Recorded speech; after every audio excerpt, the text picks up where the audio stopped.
ఉండు అని చాలా సందర్భాల్లో చెబుతూ ఉంటారు.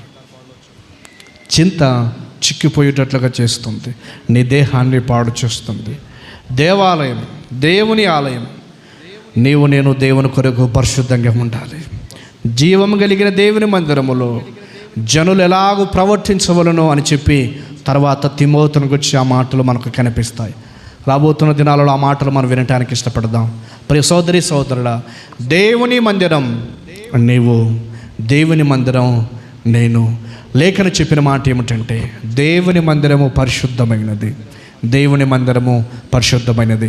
ఆ పరిశుద్ధమైన దేవుని మందిరం పాడు చేయొద్దని ఈ ఉదయకాల సమయం నేను గుర్తు చేస్తున్నా.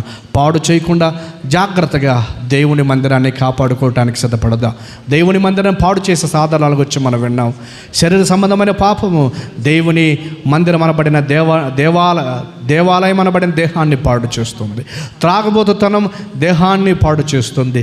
చింత చిక్కిపోయి చితికి నడిపిస్తుంది. ఇటు వాటికి దూరంగా ఉండి దేవుని వాక్యాన్ని ప్రేమించి దేవుని కొరకు జీవించడానికి సిద్ధపడదాం. అతి గొప్ప ధన్యత